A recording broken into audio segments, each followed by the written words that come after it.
ಎಲ್ರಿಗೂ ನಮಸ್ಕಾರ. ಗೆಳತಿ ಯೂಟ್ಯೂಬ್ ಚಾನಲ್ಗೆ ನಿಮ್ಮೆಲ್ಲರಿಗೂ ಸ್ವಾಗತ.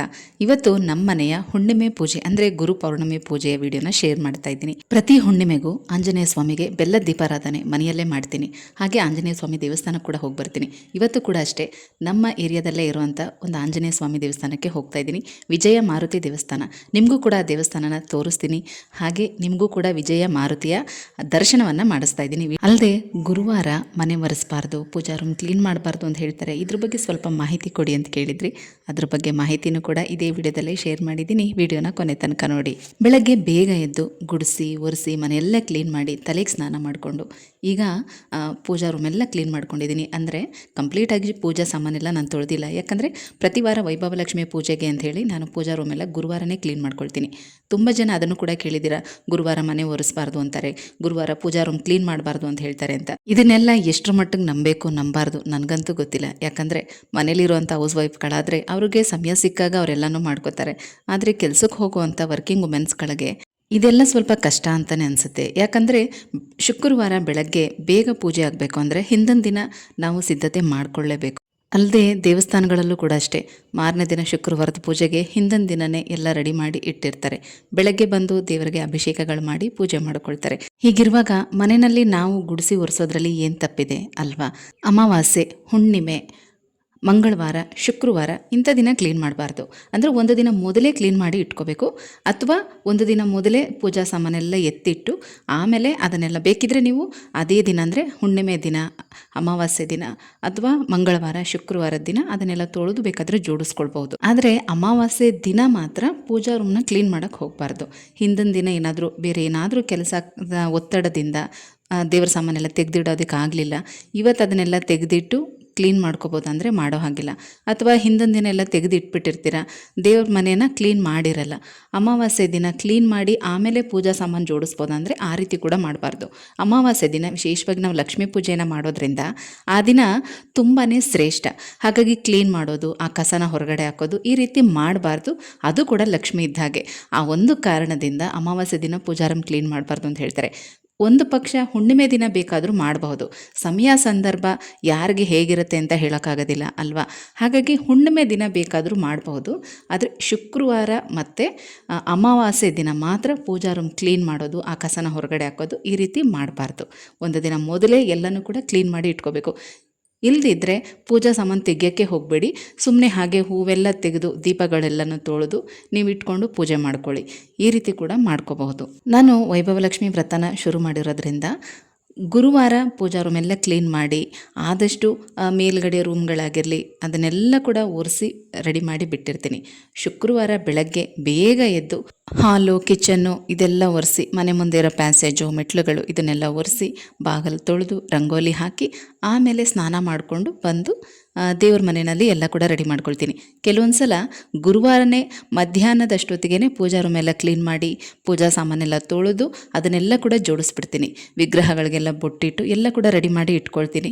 ಕಳಸ ಒಂದು ಇಟ್ಟಿರೋದಿಲ್ಲ ಅಷ್ಟೇ. ಈ ರೀತಿ ನಾವೆಲ್ಲ ಜೋಡಿಸಿಟ್ಟಾಗ ಅದನ್ನು ಹಾಗೆ ಬಿಡಬಾರ್ದು. ಸಂಜೆ 2 ದೀಪ ಹಚ್ಚಲೇಬೇಕು. ನಾನು ಕೂಡ ಹಾಗೆ ತುಳಸಿ ಮುಂದೆ ಕೂಡ ದೀಪ ಹಚ್ಚಿರ್ತೀನಿ, ದೇವ್ರ ಮನೆಯಲ್ಲೂ 2 ದೀಪ ಹಚ್ಚಿರ್ತೀನಿ. ಶುಕ್ರವಾರ ಬೆಳಗ್ಗೆ ಸ್ನಾನ ಎಲ್ಲ ಆದಮೇಲೆ ಕಳಸ ಇಟ್ಟು ಪೂಜೆಗೆ ಎಲ್ಲ ಕೂಡ ರೆಡಿ ಮಾಡಿಕೊಂಡು ಬೆಳಗ್ಗೆ 6 ಗಂಟೆ ಅಷ್ಟೊತ್ತಿಗೆ 6 ಗಂಟೆ ಒಳಗಾಗಿಯೇ ಪೂಜೆ ಮಾಡಿರ್ತೀನಿ, ಬೆಳಗಿನ ಪೂಜೆ. ಇನ್ನು ಸಂಜೆಗೆ ವೈಭವಲಕ್ಷ್ಮಿ ಕಳಸ ಎಲ್ಲ ಇಟ್ಕೊಂಡು ಸಂಜೆ ಗೋಧೂಳಿ ಸಮಯದಲ್ಲಿ ನಾನು ವೈಭವಲಕ್ಷ್ಮಿ ಪೂಜೆನ ಮಾಡ್ಕೊಳ್ತೀನಿ. ಈ ರೀತಿ ಒಂದು ದಿನ ಮೊದಲೇ ನಾವು ರೆಡಿ ಮಾಡಿಕೊಂಡ್ರೆ ಮಾತ್ರ ಆ ದಿನ ಸಮಯಕ್ಕೆ ಸರಿಯಾಗಿ ಪೂಜೆ ಮಾಡೋದಕ್ಕೆ ಸಾಧ್ಯ ಆಗುತ್ತೆ. ಇಲ್ಲದಿದ್ದರೆ ಖಂಡಿತ ಸಾಧ್ಯ ಆಗೋದಿಲ್ಲ. ಎಷ್ಟೋ ಜನ ಗುರುವಾರ ರಾಯರ ಪೂಜೆ ಆಗಿರಲಿ, ಸಾಯಿಬಾಬನ ಪೂಜೆ ಆಗಿರಲಿ ಇದನ್ನೆಲ್ಲ ಮಾಡ್ತಾ ಇರ್ತೀರ. ಗುರುವಾರ ಮನೆ ಒರೆಸಬಾರ್ದು, ಪೂಜಾ ಸಾಮಾನು ತೊಳಿಬಾರ್ದು ಅಂದರೆ ಇದನ್ನೆಲ್ಲ ಇನ್ಯಾವ ದಿನ ಮಾಡ್ಕೊಳಕ್ಕಾಗತ್ತೆ ಅಲ್ವಾ? ಈಗ ಒಂದು ದಿನ ಮೊದಲೇ ಮನೆ ಒರೆಸಿದ್ರು ಕೂಡ ಪೂಜೆ ಮಾಡೋ ದಿನ ಒರೆಸಲೇಬೇಕು. ಹಾಗೆ ಅಂತೂ ಪೂಜೆ ಮಾಡೋದಕ್ಕೆ ಸಾಧ್ಯನೇ ಇಲ್ಲ. ಗುರುವಾರ ಯಾಕೆ ಒರೆಸಬಾರ್ದು ಅಂದರೆ ಅವತ್ತು ಕೂಡ ಲಕ್ಷ್ಮೀನಾರಾಯಣರ ವಾರ ಆಗಿರುತ್ತೆ. ಅದು ಲಕ್ಷ್ಮೀನಾರಾಯಣರಿಗೆ ಪ್ರಿಯವಾದ ದಿನ ಆಗಿರುತ್ತೆ. ಅದು ಬಿಟ್ಟರೆ ಗುರುವಾರದ ದಿನ ಮನೆ ಒರೆಸಬಾರ್ದು ಅನ್ನೋದಕ್ಕೆ ಬೇರೆ ಇನ್ಯಾವುದೇ ರೀಸನ್ ಕೂಡ ಇಲ್ಲ ನಾನು ತಿಳ್ಕೊಂಡಿರೋ ಮಟ್ಟಿಗೆ. ಹೆಣ್ಮಕ್ಳಾಗಲಿ ಗಂಡು ಮಕ್ಕಳಾಗಲಿ ಹೇರ್ ಕಟ್ ಮಾಡೋದು, ಉಗುರು ಕಟ್ ಮಾಡೋದನ್ನು ಮಾಡಬಾರ್ದು. ಅದು ಗುರುವಾರದ ದಿನ ಅಂತೂ ಮಾಡಲೇ. ಇಷ್ಟರ ಮಟ್ಟಿಗೆ ಸರಿ ಅನ್ನೋದು ನನಗಂತೂ ಗೊತ್ತಿಲ್ಲ. ನನಗೆ ಗೊತ್ತಿರೋ ಅಷ್ಟು ವಿಚಾರನ ನಿಮಗೆ ಹೇಳಿದ್ದೀನಿ. ಕೆಲವರು ರಾಯರನ್ನ, ಗುರುಗಳನ್ನು ಪೂಜೆ ಮಾಡ್ತಾರೆ ಗುರುವಾರ ದಿನ. ಇನ್ನು ಕೆಲವರಿಗೆ ಗುರುವಾರ ಮನೆ ದೇವ್ರ ವಾರ ಆಗಿರುತ್ತೆ. ಹಾಗಿರುವಾಗ ಮನೆ ಒರೆಸದೆ ಪೂಜೆ ಮಾಡೋಕ್ಕಾಗುತ್ತಾ? ಯಾವಾಗಲೂ ಅಷ್ಟೇ ನಿಮ್ಮ ಅನುಕೂಲಗಳನ್ನ ನೋಡಿಕೊಂಡು ನೀವು ಯಥಾಶಕ್ತಿ ಸಿದ್ಧತೆಗಳನ್ನ ಮಾಡ್ಕೊಂಡು ಹೋಗಿ. ಇದು ಮಾಡಿದ್ರೆ ತಪ್ಪು, ಇದು ಮಾಡಬೇಕು, ಇದು ಮಾಡಬಾರ್ದು, ಹೆಚ್ಚಿಗೆ ಇದ್ರ ಬಗ್ಗೆ ಎಲ್ಲ ತಲೆ ಕೆಡಿಸ್ಕೊಳಕ್ಕೆ ಹೋಗಬಾರ್ದು ಅಲ್ವಾ. ಇವತ್ತು ಹುಣ್ಣಿಮೆ ಆಗಿರೋದ್ರಿಂದ ಆಂಜನೇಯ ಸ್ವಾಮಿ ಹೆಸರಲ್ಲಿ ನಾನು ಮನೇಲಿ ಬೆಲ್ಲದ ದೀಪ ಹಚ್ತಾ ಇದ್ದೀನಿ. ನಾನು ತಿಂಗಳಿಗೆ 2 ಸಲ ಬೆಲ್ಲದ ದೀಪ ಹಚ್ತಾ ಇರ್ತೀನಿ ಮನೆಯಲ್ಲಿ. ಒಂದು ಹುಣ್ಣಿಮೆ ದಿನ, ಇನ್ನೊಂದು ಅಷ್ಟಮಿ ದಿನ, ಅಥವಾ ಮಧ್ಯ ಯಾವಾಗಲಾದ್ರೂ ಶುಕ್ರವಾರದ ದಿನ ಏನಾದರೂ ನನ್ನ ಮನಸ್ಸಲ್ಲಿ ಏನಾದರೂ ಬೇಡ್ಕೊಂಡಿದ್ರೆ ಅಮ್ಮನವ್ರಿಗೆ ಶುಕ್ರವಾರ ದಿನ ಕೂಡ ಹಚ್ಚಿರ್ತೀನಿ. ಹೀಗಾಗಿ ತಿಂಗಳಲ್ಲಿ 2-3 ಸಲ ನಾನು ಬೆಲ್ಲದ ದೀಪಾರಾಧನೆ ನಮ್ಮ ಮನೆಯಲ್ಲಿ ಮಾಡೋದ್ರಿಂದ ನಾನು ಈ ರೀತಿ ಸಣ್ಣ ಬೆಲ್ಲದ ಹಚ್ಚನ್ನು ತರಿಸಿಟ್ಕೊಂಡಿದ್ದೀನಿ. ಯಾಕೆ ಇಷ್ಟು ಸಣ್ಣ ಬೆಲ್ಲದಲ್ಲಿ ದೀಪ ಹಚ್ತೀನಿ ಅಂತೆಲ್ಲ ಅಂದ್ಕೊಳಕ್ಕೆ ಹೋಗಬೇಡಿ.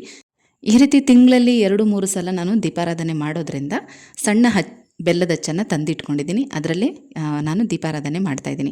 ನಾನು ಸುಮಾರು 1 ವರ್ಷದಿಂದ ಕೂಡ ಇದೇ ರೀತಿ ನಾನು ದೀಪಾರಾಧನೆ ಮಾಡ್ತಾಯಿದ್ದೀನಿ ಮನೆಯಲ್ಲಿ ಆಂಜನೇಯ ಸ್ವಾಮಿಗೆ ಮತ್ತು ಕಾಲಭೈರವೇಶ್ವರನಿಗೆ. ತಿಂಗಳಲ್ಲಿ 2 ಅಷ್ಟಮಿ ಬರುತ್ತೆ, ಹಾಗೆ ಹುಣ್ಣಿಮೆ ದಿನ ದೇವಸ್ಥಾನದಲ್ಲಿ ಹಚ್ಚಿದ್ರೆ ನಾನು ದೊಡ್ಡ ಬೆಲ್ಲದ ಹಚ್ಚನೆ ತೊಗೊಂಡು ಹೋಗಿ ದೀಪ ಹಚ್ತೀನಿ. ಮನೆಯಲ್ಲೇ ಹಚ್ಚೋದ್ರಿಂದ ಈ ರೀತಿ ಸಣ್ಣ ಹಚ್ಚುಗಳನ್ನು ಯೂಸ್ ಮಾಡ್ತಾ ಇರ್ತೀನಿ ಅಷ್ಟೇ. ಈ ರೀತಿ ಸಣ್ಣ ಹಚ್ಚುಗಳಾದರೆ ನಾವು ಸಣ್ಣ ಪುಟ್ಟ ಏನಾದರೂ ಅಂದರೆ ಒಂದು ಸ್ವಲ್ಪ ಸಿಹಿ ಅವಲಕ್ಕಿ ಆಗಲಿ ಅಥವಾ ಪುಳಿಯೋಗರೆಗೆ ಈ ಥರದಕ್ಕೆಲ್ಲ ನಾವು ಉಪಯೋಗಿಸ್ಕೊಳ್ಬೋದು. ಅಥವಾ ಏನಾದರೂ ಕಷಾಯ ಮಾಡುವಾಗಲೂ ಕೂಡ ಇದನ್ನು ಹಾಕ್ಕೊಂಡು ಕುಡಿಬೋದು ಅಂತ. ಹಾಗಾಗಿ ನಾನು ಸಣ್ಣ ಹಚ್ಚುಗಳನ್ನ ಯೂಸ್ ಮಾಡ್ತಾ ಇರ್ತೀನಿ. ದೇವಸ್ಥಾನದಲ್ಲೇ ದೀಪ ಹಚ್ಚೋದಾದರೆ ದೊಡ್ಡ ಬೆಲ್ಲದ ಹಚ್ಚನ್ನೇ ನಾನು ಉಪಯೋಗಿಸೋದು. ಮತ್ತು ಮೊದಲು ಮನೆ ದೇವರಿಗೆ ತುಪ್ಪದ ದೀಪ ಹಚ್ಚಿ ಆಮೇಲೆ ಗುರುಗಳಿಗೆ ಬೆಲ್ಲದ ದೀಪನ ಹಚ್ಚಿ ಪೂಜೆ ಮಾಡ್ತಾಯಿದ್ದೀನಿ. ಬೆಳಗ್ಗೆ ಬಾಳೆಹಣ್ಣಿಟ್ಟು ನೈವೇದ್ಯ ಮಾಡಿ ಪೂಜೆ ಮಾಡಿದ್ದೆ. ಇವತ್ತು ಆಂಜನೇಯ ಸ್ವಾಮಿ ದೇವಸ್ಥಾನಕ್ಕೂ ಕೂಡ ಹೋಗಬೇಕು. ಹಾಗಾಗಿ ನಮ್ಮ ಊರಲ್ಲೇ ಇರೋವಂಥ ಆಂಜನೇಯ ಸ್ವಾಮಿ ದೇವಸ್ಥಾನಕ್ಕೆ ಇದೇ ಮೊದಲನೇ ಸಲ ಹೋಗ್ತಾ ಇರೋದು. ಹೋಗುವಾಗ ಬರುವಾಗ ನೋಡಿದ್ದೆ ದಾರಿನಲ್ಲಿ ವಿಜಯ ಮಾರುತಿ ದೇವಸ್ಥಾನ. ಆಂಜನೇಯ ಸ್ವಾಮಿ ತುಂಬ ಚೆನ್ನಾಗಿದ್ದಾರೆ. ಇವತ್ತು ಹುಣ್ಣಿಮೆನೂ ಆಗಿರೋದ್ರಿಂದ ಹೋಗಿ ಬರೋಣ ಅಂಥೇಳಿ ಹೋಗ್ತಾ ಇದ್ದೀನಿ. ಇನ್ನು ಸಾಯಂಕಾಲಕ್ಕೆ ಕಡಲೆಕಾಳು ಉಸ್ಲಿ ಎಲ್ಲ ಮಾಡಿಟ್ಟು ಪೂಜೆ ಮಾಡಬೇಕು. ವಿಜಯ ಮಾರುತಿ ದೇವಸ್ಥಾನ ತುಂಬ ಚೆನ್ನಾಗಿದೆ. ಇದೇ ಮೊದಲನೇ ಸಲ ಇಲ್ಲಿ ಬಂದಿರೋದು. ನಮ್ಮ ಮನೆ ಕನ್ಸ್ಟ್ರಕ್ಷನ್ ಆಗುವಾಗ ಇದೇ ದಾರಿನಲ್ಲಿ ಓಡಾಡುವಾಗ ಸುಮಾರು ಸಲ ನೋಡಿದ್ದೆ. ತುಂಬ ಚೆನ್ನಾಗಿ ಪೂಜೆ ಮಾಡಿಕೊಟ್ರು.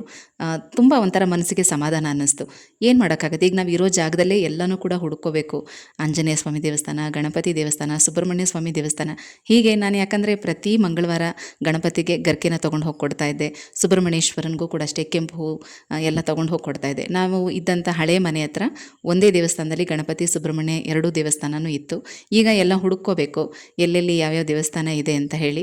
ಇವತ್ತು ಇಲ್ಲಿ ಹುಣ್ಣಿಮೆ ದಿನ ಆಂಜನೇಯ ಸ್ವಾಮಿ ದೇವಸ್ಥಾನಕ್ಕೆ ಬಂದಿದ್ವಿ. ಇವತ್ತು ಮಕ್ಕಳು ಕೂಡ ಎಲ್ಲ ಮನೆಯಲ್ಲೇ ಇದ್ದರು, ಎಲ್ಲರೂ ಕೂಡ ಹೋಗಿದ್ವಿ. ತುಂಬ ಚೆನ್ನಾಗಿ ದರ್ಶನ ಆಯಿತು. ಮಕ್ಕಳಿಗೂ ಕೂಡ ತುಂಬ ಖುಷಿ ಆಯಿತು. ಇವತ್ತು ಏನು ವಿಶೇಷ ಅಂತಂದರೆ ಹನ್ಸಿಕಾ ಕೂಡ ಮನೆಗೆ ಬಂದಿದ್ದು. ಅವಳಿಗೆ ಡ್ರಾಯಿಂಗ್ ಕಾಂಪಿಟೇಷನಲ್ಲಿ ಫಸ್ಟ್ ಪ್ರೈಸ್ ಬಂದಿದೆ. ಅದನ್ನು ನನಗೆ ತೋರ್ಸೋಕ್ಕೆ ಅಂತ ಬಂದಿದ್ದಾಳೆ. ತುಂಬಾ ಖುಷಿ ಆಯಿತು. ಯಾಕೆ ಅಂತಂದರೆ ಅದು ನಾನು ಹೇಳ್ಕೊಟ್ಟಿದ್ದಂಥ ಡ್ರಾಯಿಂಗ್. ಅದು ನಾನು ಸ್ಕೂಲ್ ಡೇಸಲ್ಲಿದ್ದಾಗ ಅದೇ ಡ್ರಾಯಿಂಗ್ ಮಾಡಿ ತಾಲೂಕು ಮಟ್ಟದಲ್ಲಿ ಫಸ್ಟ್ ಪ್ರೈಸ್ ಬಂದಿತ್ತು. ಅದಾದಮೇಲೆ ನನ್ನ ತಮ್ಮ ಕೂಡ ಕಾಲೇಜ್ ಡೇಸಲ್ಲಿ ಅದೇ ಡ್ರಾಯಿಂಗನ್ನು ಮಾಡಿ ಅವನಿಗೂ ಕೂಡ ಫಸ್ಟ್ ಪ್ರೈಸ್ ಬಂದಿತ್ತು. ಈಗ ನಮ್ಮ ಹನ್ಸಿಕಾ ಅದೇ ಡ್ರಾಯಿಂಗನ್ನು ಮಾಡಿ ಅವಳು ಕೂಡ ಫಸ್ಟ್ ಪ್ರೈಸ್ ತೊಗೊಂಡಿದ್ದಾಳೆ. ಟೋಟಲಿ ನಮ್ಮ 3 ಜನಕ್ಕೂ ಕೂಡ ಅದೇ ಡ್ರಾಯಿಂಗ್ ಮಾಡಿ ಫಸ್ಟ್ ಪ್ರೈಸ್ ಬಂದಿದೆ. ಅದು ಯಾವ ಡ್ರಾಯಿಂಗು, ಏನು ಕಾನ್ಸೆಪ್ಟು ಅನ್ನೋದನ್ನು ವಿಡಿಯೋ ಕೊನೆಯಲ್ಲಿ ಹೇಳಿದ್ದೀನಿ. ದಯವಿಟ್ಟು ನೋಡಿ, ನಮ್ಮ ಹನ್ಸಿಕಾಗೂ ಕೂಡ ಖುಷಿಯಾಗುತ್ತೆ. ಫಸ್ಟ್ ಪ್ರೈಸ್ ಬಂತ ನಿನಗೂ? Good girl. ನಮ್ಮ ಹನ್ಸಿಕಾ ಒಂದು ಡ್ರಾಯಿಂಗ್ ಮಾಡಿರೋದಕ್ಕೆ ಅವಳಿಗೆ ಸ್ಕೂಲಲ್ಲಿ ಫಸ್ಟ್ ಪ್ರೈಸ್ ಕೊಟ್ಟಿದ್ದಾರೆ. ಆ ಡ್ರಾಯಿಂಗ್ ಅಂತೂ ದೊಡ್ಡ ಕಥೆನೆ ಅಂತಾನೆ ಹೇಳ್ಬೋದು. ನಾನು 9th ಸ್ಟ್ಯಾಂಡರ್ಡ್ ಅಲ್ಲಿ ಇದ್ದಾಗ ಸೇವ್ ಟ್ರೀಸ್ ಅಂತ, ಅಂದ್ರೆ ಪರಿಸರ ಸಂರಕ್ಷಣೆ ಮಾಡಿ ಮರಗಳನ್ನ ಉಳಿಸಿ ಅಂತ ಒಂದು ಕಾನ್ಸೆಪ್ಟ್ ಕೊಟ್ಟಿದ್ರು ನಮಗೆ. ಅದಕ್ಕೆ ತಾಲೂಕು ಮಟ್ಟದಲ್ಲಿ ಡ್ರಾಯಿಂಗ್ ಕಾಂಪಿಟೇಷನ್ಗೆ ಕರ್ಕೊಂಡು ಹೋಗಿದ್ರು. ನಾನು ಆ ಡ್ರಾಯಿಂಗ್ ಮಾಡಿ, ಅಂದ್ರೆ ಮರನ ಕಡಿಯುವಾಗ ಮಕ್ಕಳು ಅದನ್ನ ತಡೆಯೋದು, ಒಬ್ಬ ವ್ಯಕ್ತಿ ಕೊಡಲಿಯಿಂದ ಮರ ಕಡಿತಾ ಇರ್ತಾನೆ, ಮತ್ತೆ ಮರಗಳಿಗೂ ಕೂಡ ನೋವಾಗುತ್ತೆ ಅನ್ನೋ ಒಂದು ಭಾವನೆನ ವ್ಯಕ್ತಪಡಿಸುವಂಥದ್ದು. ಅದಕ್ಕೆ ಕಣ್ಣು ಮೂಗು ಅದನ್ನೆಲ್ಲ ಬರೆದು ಅದ್ರ ಕಣ್ಣಿಂದ ನೀರು ಬರ್ತಾ ಇರೋದು, ಕಟ್ ಮಾಡಿದಾಗ ಆ ಜಾಗದಲ್ಲಿ ಅದಕ್ಕೆ ರಕ್ತ ಸುರಿತಾ ಇರೋದು, ಈ ತರ ಅದ್ರ ಭಾವನೆನ ವ್ಯಕ್ತಪಡಿಸೋ ರೀತಿನಲ್ಲಿ ಒಂದು ಡ್ರಾಯಿಂಗ್ ಮಾಡಿದ್ದೆ.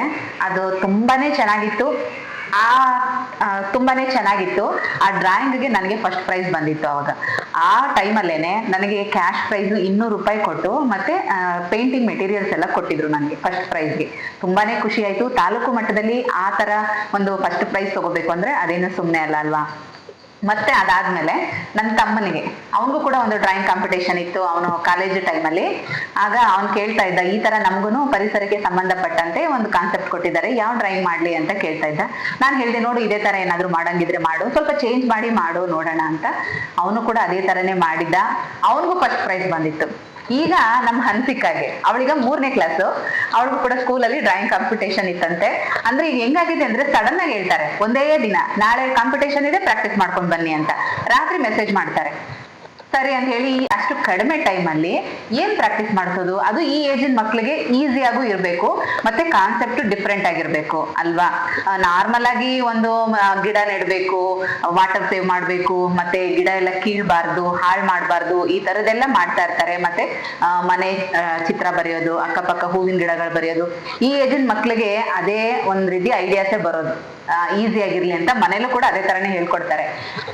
ನಾವು ಸ್ವಲ್ಪ ಅವಳಿಗೆ ಡಿಫ್ರೆಂಟ್ ಆಗಿರ್ಲಿ ಅಂತ ಹೇಳಿ ಇದೇ ಡ್ರಾಯಿಂಗ್ ನೀನು ಮಾಡ್ತೀಯ ಚಿನ್ನಿ, ನಾವು ಬರ್ದಿದ್ವಿ, ಅತ್ತೆಗೂನು ಅಂದ್ರೆ ನನ್ನ ತಮ್ಮ ಮತ್ತೆ ಅವನ ಹೆಂಡತಿ, ತಮ್ಮನ ಹೆಂಡತಿ ಅವಳನ್ನ ಕೂರಿಸ್ಕೊಂಡು ಅವಳಿಗೆ ಹೇಳಿದ್ದಾರೆ, ನೋಡು ಈ ಒಂದು ಡ್ರಾಯಿಂಗ್ ನ ನೀನು ಟ್ರೈ ಮಾಡು, ಯಾಕಂದ್ರೆ ಅತ್ತೆನೂ ಕೂಡ ಈ ಡ್ರಾಯಿಂಗ್ ಮಾಡಿ ಫಸ್ಟ್ ಪ್ರೈಸ್ ಬಂದಿದೆ, ನಾನು ಡ್ರಾಯಿಂಗ್ ಮಾಡಿ ಫಸ್ಟ್ ಪ್ರೈಸ್ ಬಂದಿದೆ, ನೋಡೋಣ ನೀನು ಟ್ರೈ ಮಾಡು ಅಂತ ಹೇಳಿ ಒಂದು ನೈಟ್ ಅಲ್ಲೇನೆ ಪಾಪ ಅವಳಿಗೆ ಒಂದ್ 2-3 ಗಂಟೆಗಳ ಕಾಲದಲ್ಲಿ ಅವಳಿಗೆ ಚೆನ್ನಾಗಿ ಪ್ರಾಕ್ಟೀಸ್ ಮಾಡ್ತಿದ್ದಾರೆ. ಅವಳಿಗೆ ಎಷ್ಟು ಗೊತ್ತಾಗುತ್ತೋ ಅಷ್ಟು ಪ್ರಾಕ್ಟೀಸ್ ಮಾಡಿ ಸ್ಕೂಲಲ್ಲಿ ಆ ಡ್ರಾಯಿಂಗ್ ಮಾಡಿದಾಳೆ. ಮಾಡ್ದ ಚಿನ್ನಿ? ಕಷ್ಟ ಅನ್ನಿಸ್ತಾ ನಿನಗೆ? ಹೌದಾ? ಮತ್ತೆ ಪ್ರಾಕ್ಟೀಸ್ ಮಾಡುವಾಗ ಈಸಿ ಆಯ್ತಾ? ಪಪ್ಪ ಮಮ್ಮಿ ಏನಾದ್ರು ಬೈದ್ರಾ? ಇಲ್ಲ. ಹೇಳಿ, ನೀನ್ ಹೇಳಿ ಹೆಂಗ್ ಪ್ರಾಕ್ಟೀಸ್ ಮಾಡ್ತಿದ್ರು ಅಂತ. ಹೆಂಗೆ ಅಂದ್ರೆ ಫಸ್ಟ್ ಅಪ್ಪ ಕೆಲ್ಸದಿಂದ ಬೇಗ ಬಂದ್ಬಿಟ್ರು, ಕೆಲ್ಸ ಇತ್ತು ಅಲ್ವಾ, ಹಂಗೆ ಬೇಗ ಬಂದ್ಬಿಟ್ರಲ್ಲ, ಅವಾಗ ಹಂಗೆ ಪೇಪರ್ ಎಲ್ಲ ತಗೊಬಂತು. ಫಸ್ಟ್ ಡ್ರಾಯಿಂಗ್ ಹೇಳ್ಕೊಡ್ತು, ಫಸ್ಟ್ ಲೈನ್ ಹಾಕ್ಬೇಕು ಅಂತ. ನಂಗೆ ಲೈನ್ ಹಾಕಕ್ ಬರ್ತಿರ್ಲಿಲ್ಲ, ಆಮೇಲೆ ನಂಗೆ ಲೈನ್ ಹಾಕಕ್ ಬಂದ್ಬಿಡ್ತು. ಇಲ್ಲೊಂಚುಕ್ಕೆ ಅಂತ ಇಕ್ಕು ಅಂತ ಅಪ್ಪ ಹೇಳ್ಕೊಟ್ರು. ಆಮೇಲೆ ನಂಗೆ ಗೊತ್ತಾಯ್ತು. ಆಮೇಲೆ ಈ ಚಿತ್ರನ ಬರೀ ಚಿನ್ನಿ ಅಂತ ಅಂತು. ಅದಕ್ಕೆ ಯಶೋವತಿನೂ ಇದನ್ನ ಡ್ರಾಯಿಂಗ್ ಮಾಡಿ ಫಸ್ಟ್ ಪ್ರೈಸ್ ತೆಗ್ದಿತ್ತು ಅಂತ ಅಂತಿತ್ತು. ಹಂಗೆ ಅಪ್ಪನೂ ತೆಗ್ದಿತ್ತು ಅಂತ ನಂಗೆ ಹೇಳ್ತಿತ್ತು. ಆಮೇಲೆ ನಾನು ತೆಗ್ದೆ. ಒಬ್ರು ದೊಡ್ಡವರಿಂದ, ಒಬ್ರು ಚಿಕ್ಕವರಿಂದ, ಇನ್ನ ಚಿಕ್ಕವರಿಂದ 3 ಜನಕ್ಕೂ ಪ್ರೈಸ್ ಬಂತು ಇವಾಗ. ನೋಡಿ, ಅಂದ್ರೆ ನಮ್ಗೆ ಡ್ರಾಯಿಂಗ್ ಮಾಡುವಾಗ ಸೈಡ್ ಎಡ್ಜಸ್ ಅಲ್ಲೆಲ್ಲ ಲೈನ್ ಹಾಕೊಂಡು ಅದ್ರ ಒಳಗಡೆ ಡ್ರಾಯಿಂಗ್ ಮಾಡ್ಬೇಕು ಅಂತೆಲ್ಲ ಹೇಳ್ಕೊಡ್ತಾ ಇದ್ರು. ನಾವು ಅದನ್ನ ಇವಳಿಗೆ ಅಂದ್ರೆ ಅವ್ರ ಅಪ್ಪ ಅದನ್ನೇ ಹೇಳ್ಕೊಟ್ಟಿದ್ದಾರೆ, ಅವಳು ಅದೇ ತರನೇ ಮಾಡಿದಾಳೆ. ತುಂಬಾ ಮಕ್ಳಿಗೆ ಅದೆಲ್ಲ ಗೊತ್ತಿಲ್ಲ, ಏನೋ ಒಂದು ಡ್ರಾಯಿಂಗ್ ಮಾಡ್ಬೇಕು ಅಂದಾಗ ಹಾಗೆ ಒಂದು ಪ್ಲೈನ್ ಶೀಟ್ ಮೇಲೆ ಡ್ರಾಯಿಂಗ್ ಮಾಡ್ಬಿಡ್ತಾರೆ. ಅಟ್ಲೀಸ್ಟ್ ಇವಳು ಈ ರೀತಿ ಎಲ್ಲ ಯೋಚನೆ ಮಾಡಿದಾಳಲ್ಲ ಅಂತ ಹೇಳಿ ಇವಳಿಗೆ ಫಸ್ಟ್ ಪ್ರೈಸ್ ಬಂದಿದೆ. ಮತ್ತೆ ಸ್ವಲ್ಪ ಡಿಫ್ರೆಂಟ್ ಕಾನ್ಸೆಪ್ಟ್, ಸ್ಪೆಷಲ್ ಆಗಿದೆ, ಇಷ್ಟು ಮಟ್ಟಕ್ಕೆ ಯೋಚನೆ ಮಾಡಿ ಅವಳು ಡ್ರಾಯಿಂಗ್ ಮಾಡಿದಾಳಲ್ಲ ಅಂತ ಅದನ್ನೆಲ್ಲ ಅವರು ಕ್ಯಾಲ್ಕುಲೇಷನ್ ಮಾಡಿ ಅಂದ್ರೆ ಅದನ್ನೆಲ್ಲ ಅದರಲ್ಲಿ ನೋಡಿ ಅವಳಿಗೆ ಫಸ್ಟ್ ಪ್ರೈಸ್ ಕೊಟ್ಟಿದ್ದಾರೆ. ತುಂಬಾ ಖುಷಿ ಆಯ್ತು. ಮತ್ತೆ ಇನ್ನೊಂದೇನಂದ್ರೆ ಅವಳಿಗೆ ಟೈಮ್ ಸಾಕಾಗಿಲ್ಲ ಅಲ್ವಾ ಚಿನ್ನಿ? ಅದೇ ಲೈನು ಎಲ್ಲ ಬರ್ತಿದೆ, ಕಲರ್ ಹೊರಬಿಟ್ಟಿದೆ, ಆದ್ರೆ ಬ್ಲಾಕ್ ಲೈನ್ ಮಾತ್ರ ಹಾಕಿರ್ಲಿಲ್ಲ. ಔಟರ್ ಲೈನ್ ಹಾಕಿಲ್ಲ. ಚೆನ್ನಾಗ್ ಕಾಣಿಸ್ತಾ ಇತ್ತ? ಹೋಗ್ಲಿ, ಹಂಗೂ ಚೆನ್ನಾಗ್ ಕಾಣ್ತಾ ಇತ್ತಾ? ಮಿಸ್ ಏನ್ ಹೇಳಿದ್ರು, ಮ್ಯಾಮ್ ಏನ್ ಹೇಳಿದ್ರು? ಮ್ಯಾಮ್ ಏನು ಫಸ್ಟ್ ಇನ್ನೊಬ್ಳದ್ದು ಚೆನ್ನಾಗಿತ್ತು ಅಂತ ಅಂದ್ವಾ, ಅವ್ಳದ್ದು ಚೆನ್ನಾಗಿರ್ಲಿಲ್ಲ. ಸರ್ ನೋಡೋದು ಅಲ್ವಾ, ಅದಕ್ಕೆ ಸರ್ ನೋಡಿದ್ರು, ಅದಕ್ಕೆ ಇದು ಚೆನ್ನಾಗಿದೆ ಅಂತ ಸರ್ ಹೇಳಿದ್ರು. ಅದಕ್ಕೆ ಮ್ಯಾಮ್ ಹೆಂಗಂದ್ರೆ ಅನ್ಸಿಕ ಬಾಯ್ಲಿ ಅಂತ ಕೊಡಿದ್ರು. ಆಮೇಲೆ ಫಸ್ಟ್ ಪ್ರೈಸ್ ಗೊತ್ತು ಅಂತ ಮ್ಯಾಮ್ ಹೇಳಿದ್ರು. ಅವಾಗ ನಂಗೆ ಇದು ಸಿಕ್ತು. ನಿನ್ಗೇನ್ ಅನ್ನಿಸ್ತು ಮ್ಯಾಮ್ ಹಂಗ ಹೇಳಿದಾಗ? ಖುಷಿ ಆಯ್ತಾ ಅಥವಾ ಶಾಕ್ ಆಯ್ತಾ? ನನ್ನ ಪ್ರೈಸ್ ಬಂತ ಅಂತ ಶಾಕ್ ಆಯ್ತಾ? ಶಾಕ್. ನಾನು ದೇವ್ರ ಹತ್ರ ಕೇಳ್ಕೊತಿದ್ದೆ ನಂಗೆ ಪ್ರೈಸ್ ಬರ್ಬೇಕು ಅಂತ. ಹೌದಾ? So sweet. ಜಾಣೆ. ಹೇಳ್ಕೊಟ್ಟಿ ತುಂಬಾ ಚೆನ್ನಾಗಿ ಕಲಿತಾಳೆ. 1 ಸಲ 2 ಸಲ ಹೇಳ್ಕೊಟ್ಬಿಟ್ರೆ ಸಾಕು, ಅದ್ ನೀಟಾಗಿ ಕ್ಯಾಚ್ ಮಾಡ್ಕೋತಾಳೆ. ತುಂಬಾ ಬ್ರಿಲಿಯಂಟ್ ಇದ್ದಾಳೆ. ಓಕೆ, ಇದೊಂದು ಡ್ರಾಯಿಂಗ್ ನ ಸ್ಟೋರಿ ಈ ತರ ಇದೆ. ಅಂದ್ರೆ ನೋಡಿ, ನಾವು ಕಲ್ತಿದ್ದು ಯಾವತ್ತೂ ವೇಸ್ಟ್ ಆಗಲ್ಲ ಅಂತ ತುಂಬಾ ಖುಷಿ ಆಯ್ತು. ಯಾವುದೇ ಒಂದು ಅವಳು ಕಾಂಪಿಟೇಷನ್ ಅಟೆಂಡ್ ಮಾಡಿದ್ರು ಪ್ರೈಸ್ ತಗೋತಾಳೆ. ಡ್ಯಾನ್ಸ್ ಕಾಂಪಿಟೇಷನ್ ಆಗಿರ್ಲಿ, ಮತ್ತೆ ಸ್ಟೋರಿ ಟೆಲ್ಲಿಂಗ್ ಆಗಿರ್ಲಿ, ಈ ತರ ಡ್ರಾಯಿಂಗ್ ಕಾಂಪಿಟೇಷನ್ಗಳಾಗಿರ್ಲಿ, ಅವಳು ಚೆನ್ನಾಗಿ ಡ್ರಾಯಿಂಗ್ ಮಾಡ್ತಾಳೆ ಅಂತ ನಮಗೆ ಗೊತ್ತಿಲ್ಲ. ಸುಮ್ಮನೆ ಟೈಮ್ ಇದ್ದಾಗ ಏನಾದ್ರೂ ಒಂದು ಬರಿತಾ ಇರ್ತಾಳೆ. ಆದ್ರೆ ಈ ಮಟ್ಟಕ್ಕೆ ಅವಳು ಬರ್ದಿದ್ದಾಳೆ ಅಂದ್ರೆ ತುಂಬಾನೇ ಖುಷಿ ಆಗುತ್ತೆ. ಆ ವಿಡಿಯೋ ಕೂಡ ನಾನು ಆಡ್ ಮಾಡಿದ್ದೀನಿ, ನೀವು ನೋಡ್ಬೋದು. ಕುತ್ಕೊಂಡು ಬರಿತಾ ಇದ್ದಾಳೆ. ಅವಳು ಏನೋ ಹೊಸದಾಗಿ ಟ್ರೈ ಮಾಡಿದಳಲ್ಲ ಅಂತ ಅವಳಿಗೆ ಅವಳ ಡ್ರಾಯಿಂಗ್ಗೆ ಫಸ್ಟ್ ಪ್ರೈಸ್ ಕೊಟ್ಟಿದ್ದಾರೆ. 3 ಜನ ಮಕ್ಳಿಗೂ ಪ್ರೈಸ್ ಬಂದಿದೆ. ಈ ತರ ಒಂದು ಡ್ರಾಯಿಂಗ್ ಬುಕ್ ಕೊಟ್ಟಿದ್ದಾರೆ. ಮತ್ತೆ ನಿನ್ ಫ್ರೆಂಡ್ಸ್ ಎಲ್ಲ ಏನ್ ಹೇಳ್ತಾ ಇದ್ರು? ಇದನ್ನ ಹೆಂಗ್ ಮಾಡ್ದೆ ಅಂತ ಎಲ್ಲರೂ ಕೇಳ್ತಿದ್ರು. ಆದ್ರೆ ಒಬ್ಳು ಮ್ಯಾಮ್ ತೋರ್ಸಿದ್ರು, ಇದು ಚೆನ್ನಾಗಿದೆ ಅಂದ್ರಲ್ಲ, ಅವಳು ಕೇಳ್ತಿದ್ಲು ಹೆಂಗ್ ಮಾಡ್ತಿದ್ನ. ಆ ಹುಡುಗಿ ಏನ್ ಡ್ರಾಯಿಂಗ್ ಮಾಡಿದ್ಲು? ಅವಳು ಸುಮ್ನೆ ಹಿಂಗ್ ಬಾಕ್ಸ್ ಹಾಕಿ ಕೇಕ್ ತರ ಮಾಡಿದ್ಲು. ಇನ್ನೊಬ್ರೊಬ್ರು ಮನೆ ಬಿಸಿದ್ರು, ಬೇರೆ ಬೇರೆ ತರ ಎಲ್ಲ ಬಿಸಿದ್ರು. ಯಾವ್ದಾದ್ರು ಮಾಡ್ಬೋದು ಪರವಾಗಿಲ್ಲ ಅಂತ ಹೇಳಿದ್ರಾ? ನೇಚರ್ ಸಂಬಂಧಪಟ್ಟಂತೆ ಯಾವ್ದಾದ್ರು ಮಾಡ್ಬೋದು ಅಂತ ಹೇಳಿದ್ರಾ? ನೀನ್ ಅವಾಗ ಇದನ್ನ ಸೆಲೆಕ್ಟ್ ಮಾಡ್ಕೊಂಡ? ಮನೇಲಿ ಪ್ರಾಕ್ಟೀಸ್ ಮಾಡಕ್ ಕೊಟ್ಟಿದಾರ ಈ ಬುಕ್?